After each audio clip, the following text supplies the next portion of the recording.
Hola, ¿qué tal? Yo soy Alberto Schneider y este es el espacio de opinión de la 4TV. Mi tema original, lo que había planteado presentar en esta ocasión, es sobre la evolución del conflicto en Ucrania, un tema que había dejado un poquito de lado para abordar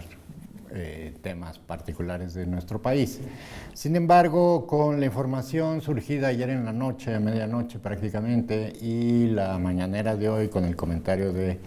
nuestra presidenta, doctora Claudia Sheinbaum, acerca de los aranceles que está imponiendo el gobierno de los Estados Unidos, voy a abordar un tema que también ya he abordado en otras ocasiones. Sin embargo, creo que es importante pues volver a tocar y hacer énfasis en en aspectos que tienen que ver con estas decisiones del presidente norteamericano. No tanto en sí por el tema económico, es decir, en relación con los impactos que puedan tener los aranceles en nuestro país, sino por la justificación que vuelve a utilizar para imponer estas sanciones finalmente, estas tarifas arancelarias contra nuestro país, contra Canadá,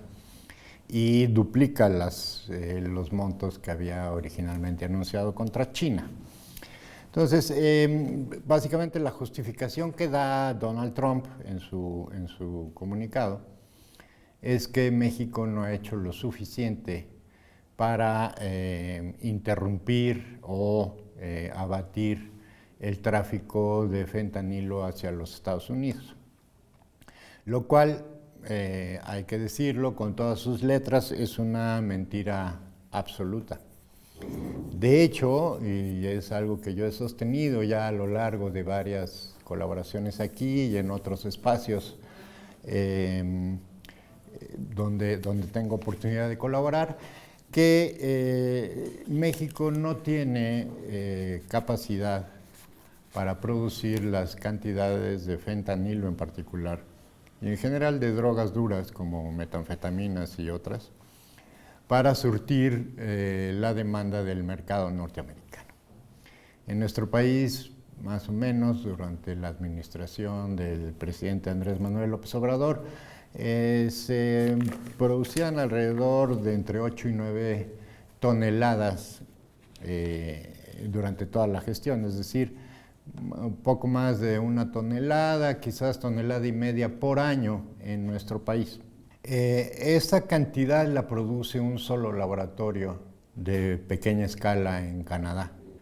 Como lo dije en la vez anterior, nada más en la ciudad de Toronto, en el último año y medio, fueron decomisados 7 laboratorios, nada más en la ciudad de Toronto,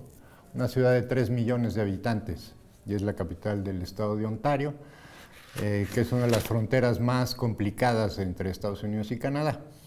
En cada uno de estos laboratorios se producía más o menos esa cantidad, entre 1 y 1,5 toneladas por año. Es decir, nada más la ciudad de Toronto produce más fentanilo que todo México.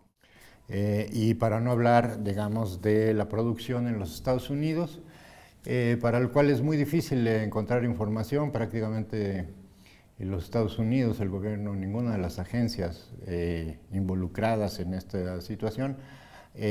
produce o genera información, digamos, verificable y continua a lo largo del tiempo para poder estimar cuánto se produce de aquel lado de la frontera. Sin embargo, como lo he afirmado también en otras ocasiones, es simplemente, si tomamos en cuenta que México recibe no más de 8 millones de contenedores al año de mercancías provenientes de todo el mundo, de las cuales aproximadamente poco menos de la mitad vienen de China, es decir, estaríamos hablando de unos 4 millones de contenedores al año. En Estados Unidos se reciben 40 millones nada más de China, y tienen, como recientemente lo acaba de publicar la autoridad de puertos mercantes en Estados Unidos, el mayor puerto de los Estados Unidos del lado Pacífico, que es Los Ángeles junto con Long Beach, Nada más Los Ángeles recibe entre 8 y 10 millones de contenedores al año y de acuerdo con la autoridad portuaria de los Estados Unidos tiene una gravísima crisis de control y seguridad en su gestión, de tal manera que únicamente es posible revisar para las autoridades de todo tipo, ya sean aduanales y otras, revisar más allá del 6% de todos los contenedores que llegan al puerto, es decir, de más o menos 8, 10 millones de contenedores que llegan cada año al puerto de Los Ángeles, únicamente tienen capacidad para revisar fiscalmente y aduanalmente alrededor de medio millón. Entonces podremos imaginar la cantidad de mercancía diversa que entra a los Estados Unidos sin ninguna clase de supervisión ni revisión. Entonces sí es cuestionable, muy cuestionable, la afirmación de que a nuestro país llegan los precursores y de aquí distribuimos las drogas en los Estados Unidos. Pero más allá de hacer inferencias a partir de estos datos, digamos, indirectos, tenemos un documento que ha sido publicado ya desde hace un par de años, en el 2022, y luego republicado y actualizado con cifras en el 2023. Y posteriormente, en el 24, se hizo una pequeña actualización de algunos de los datos a partir de información solicitada por vía de la Ley de Libertad de Información de los Estados Unidos. Y me refiero a un estudio publicado por el Instituto Catón. Se llama Cato Institute, que es un think tank norteamericano de corte conservador. Fue uno de las organizaciones de pensamiento político y económico que diseñaron las políticas públicas del gobierno de Pinochet después del golpe de Estado en 1973. Entonces, digamos, no se trata de una organización de tipo que pudiera ser contestataria dentro de Estados Unidos, sino es parte del sistema de think tanks o de tanques de pensamiento que alimentan a las políticas públicas en los Estados Unidos. Este Instituto Catón publicó en 2022 y, como dije, actualizado en 2023, un ensayo, un artículo que, pues que desde el puro nombre es más que aclarador. Y se llama El fentanilo es contrabandeado para ciudadanos estadounidenses por ciudadanos estadounidenses, no por solicitantes de asilo. Entonces, como decía, en agosto de 23 el Cato Institute publica este informe y básicamente es un estudio que realizan a partir de la constatación de una situación muy grave que se dio en los Estados Unidos, a partir de las medidas tomadas por el gobierno, particularmente el gobierno de Trump en su primera gestión, en relación con la pandemia del COVID. Cuando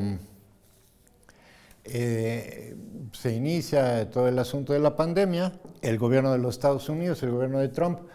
cierra prácticamente la frontera con México, en general sus fronteras, ¿no? A partir del llamado Título 42, que prácticamente limita el ingreso el tránsito transfronterizo con Estados Unidos. Supuestamente para evitar el asunto del contagio por la pandemia del COVID, y sin embargo, el efecto inmediato fue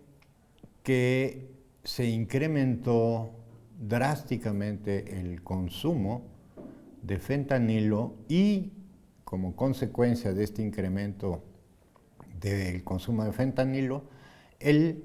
número de muertes por sobredosis de fentanilo. Entonces, al toparse con estos datos duros de cómo se incrementa el número de consumidores y las muertes ocasionadas por este consumo, es que el instituto y diversos investigadores del Instituto Cato se abocan a analizar si existe alguna relación entre este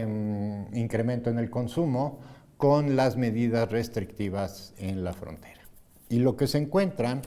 es no solamente una relación directa entre ambos factores, sino otra serie de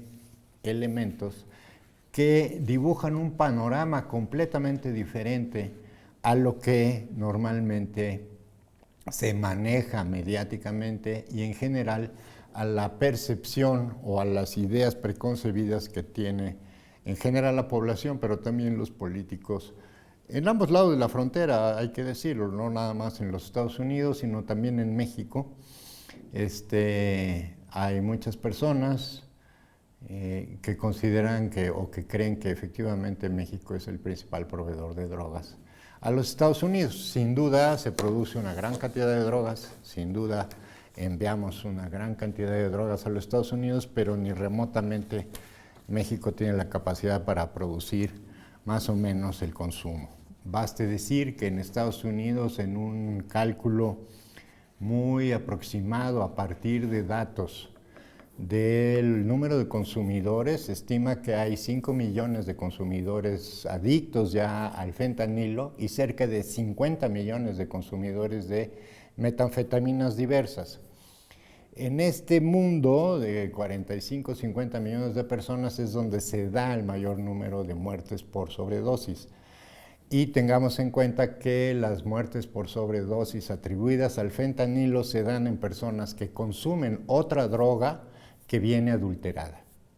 Y por lo tanto, sin saber que están consumiendo fentanilo,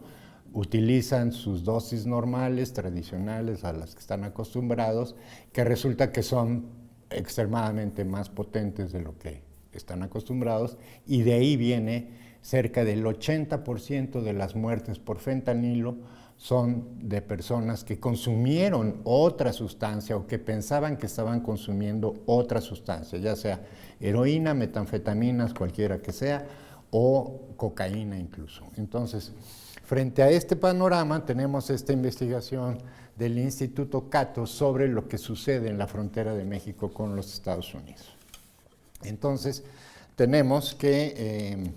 firmado el artículo por David J. Beer, el texto publicado en inglés lleva por título, como dije, el fentanilo es contrabandeado para ciudadanos norteamericanos por ciudadanos estadounidenses, no por solicitantes de asilo. Finalmente, el tema tiene importancia por varias razones.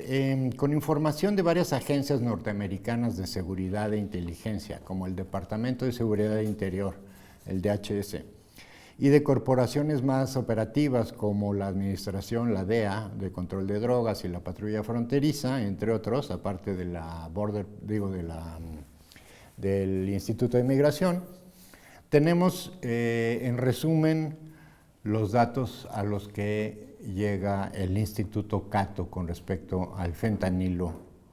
en los Estados Unidos. El 99% de los consumidores estadounidenses son ciudadanos estadounidenses, no migrantes. Los ciudadanos estadounidenses son los mejores contrabandistas, porque están sujetos a menos escrutinio. En 2022, los ciudadanos estadounidenses representaron el 89% de los traficantes de drogas de fentanilo condenados, condenados, 10 veces más que las condenas de inmigrantes ilegales, 8.9. En 2023, el 93% de las incautaciones de fentanilo se produjeron en puntos de cruce legales o en puestos interiores de control vehicular, no en las rutas de inmigración ilegal.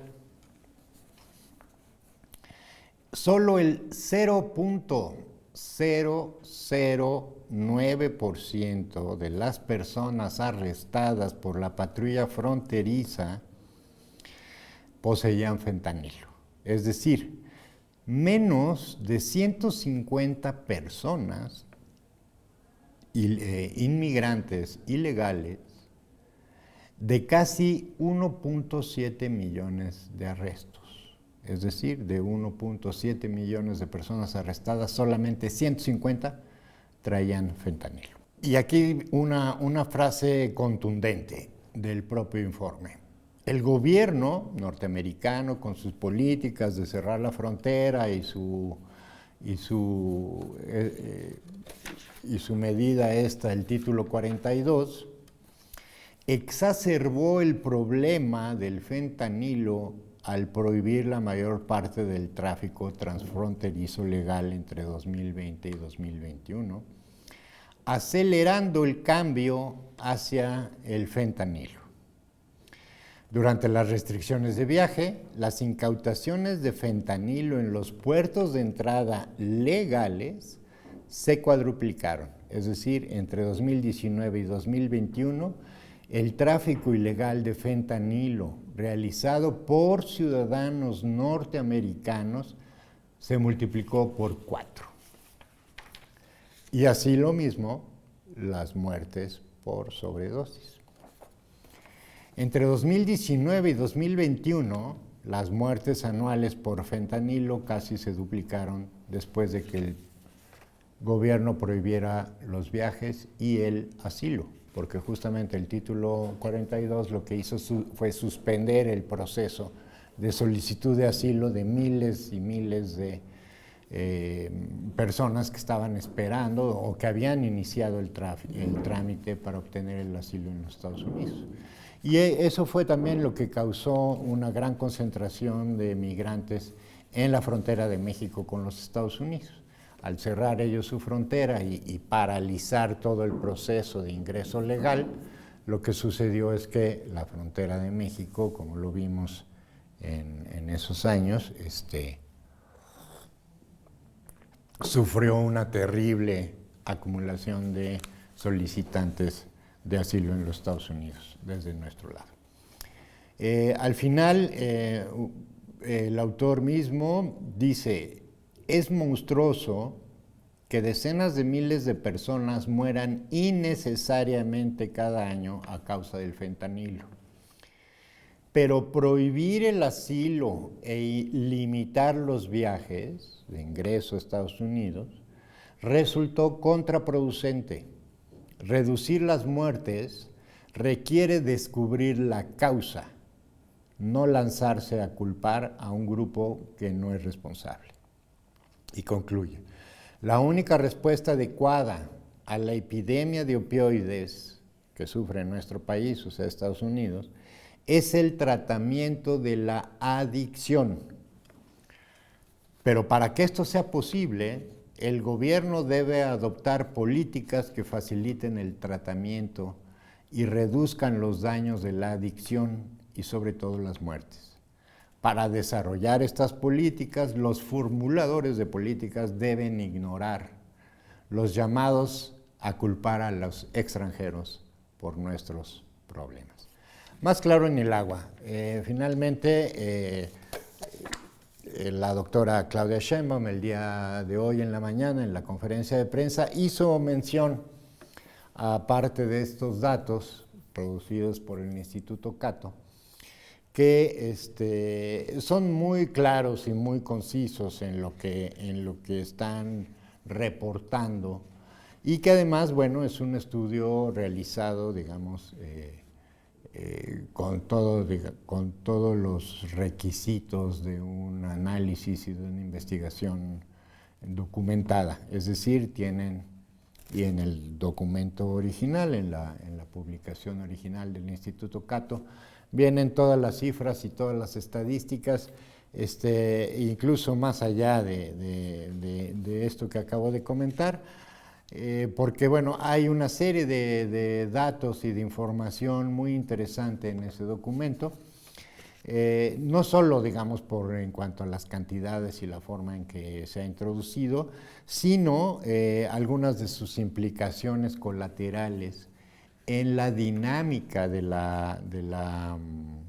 incidencia en el consumo de este tipo de drogas duras. Una de las conclusiones o una de las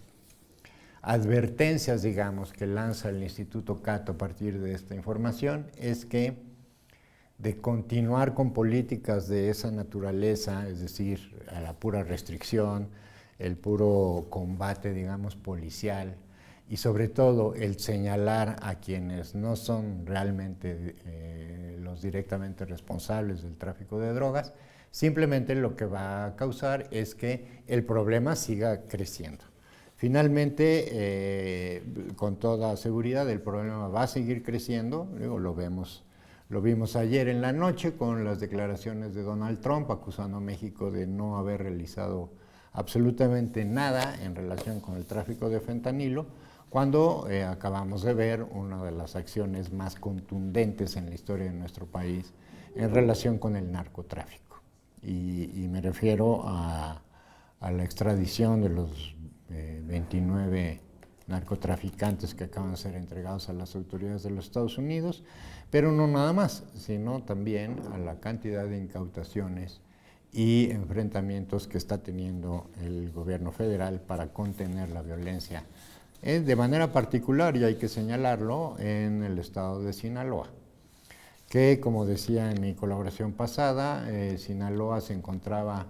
más o menos, no era uno de los estados de mayor violencia del país, estaba más o menos como en 15 o 16º lugar en número de homicidios dolosos, y sin embargo, gracias a la intervención de Estados Unidos, que secuestró al Mayo Zambada, se desató una violencia que vuelve a poner a Sinaloa en los primeros lugares de homicidios y muertes violentas en nuestro país. Aún así, con todo lo que sucede en Sinaloa, Guanajuato sigue teniendo el honroso primer lugar en violencia en nuestro país, es decir, un gobierno panista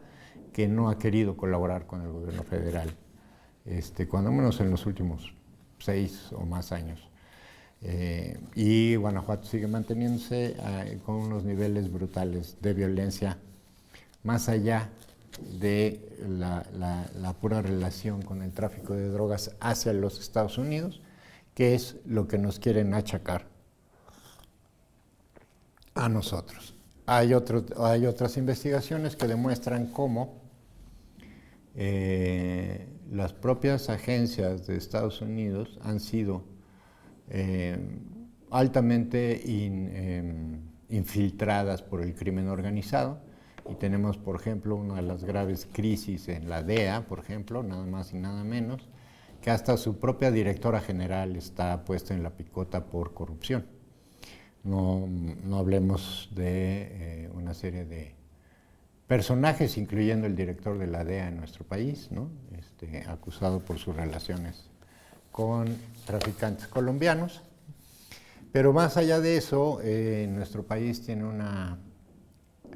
política de drogas que está teniendo resultados indudablemente positivos. Más allá de lo que Estados Unidos afirme o declare, siempre van a usar cualquier pretexto para imponer las sanciones. Lo que vemos con las sanciones que está imponiendo Donald Trump es que en realidad no tienen nada que ver, aunque así lo haya querido justificar, que en realidad no tiene nada que ver ni con el tráfico de drogas ni con el problema que tienen ellos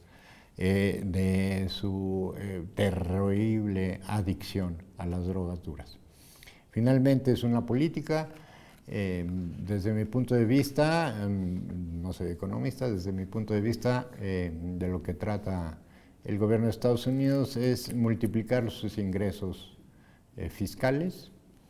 aún a costa del bienestar de la propia población. Sin lugar a dudas, y de hecho ya lo estamos viendo, ¿no? Prácticamente los indicadores económicos en los Estados Unidos, por lo pronto las bolsas ya se vinieron abajo, y ya en el sector del comercio mayorista, pues ya comenzaron con, aunque las tarifas todavía no se aplican, el día de hoy la organización que agrupa al comercio retailista, como le dicen, anuncia ya incrementos en los precios de una gran variedad de productos en las cadenas comerciales de los Estados Unidos. Entonces seguramente se va a multiplicar la inflación, se va a elevar la inflación tanto en los Estados Unidos como en nuestro país, y seguramente va a haber un impacto en nuestro país en relación con el empleo. Afortunadamente tenemos tasas de empleo muy altas, muy positivas, que probablemente, por desgracia, pues vayan a sufrir repercusiones negativas con estas sanciones que nos está poniendo. Pero sin lugar a dudas, de entrada, como le comentaba, ya hoy mismo hay, por ejemplo, el Consejo de las Américas en los Estados Unidos, que agrupa pues quizás sea una de las agrupaciones industriales o, comerciales de los Estados Unidos más importantes, ¿no? Publicó un comunicado en el cual expresa su extrañeza y su inconformidad con los aranceles que está poniendo Estados Unidos, y justamente lo que argumentan es que tendrán un impacto inflacionario directo y real, inmediato, para la economía de los norteamericanos. Hay otros estudios que estiman que más o menos el costo anual por consumidor en Estados Unidos puede alcanzar en un año cerca de los $1,400 por encima de su gasto común en lo básico, alimentos, en fin, ropa, sin tomar en cuenta ningún otro tipo de producto, digamos, que no sea de primera necesidad. Nada más en el consumo básico, el puro incremento en las tarifas a México y a Canadá, que somos de los principales proveedores, sobre todo de algunos de insumos básicos como alimentos, por ejemplo, tendrán más o menos un impacto aproximado de $1,400 por consumidor en los Estados Unidos. Y pues eso va a tener, justo que aparte hay un estancamiento en su producción, pues un impacto muy negativo en su economía. Por desgracia, pues también nosotros vamos a sufrir impactos negativos, como decía, probablemente en la inflación y en la reducción de las tasas de incremento en el número de personas en trabajo. En fin, ya veremos de qué manera responde nuestro gobierno. La doctora Claudia Sheinbaum ya anunció que el domingo en la plaza pública, lo cual me parece muy bien porque es también una manera de mostrar poder de convocatoria y mostrarle al gobierno de Estados Unidos que nuestro gobierno, que nuestra presidenta, tiene el respaldo incondicional de los mexicanos. No solo tenemos las últimas encuestas con arriba del 80% de aprobación al gobierno de la doctora Claudia Sheinbaum, sino el domingo va a ser muy claro y vamos a expresarle ante el mundo el respaldo que tiene el gobierno mexicano frente a estas medidas unilaterales y totalmente fuera del lugar que está poniendo el gobierno de los Estados Unidos. Es todo por hoy, muchas gracias y hasta la próxima.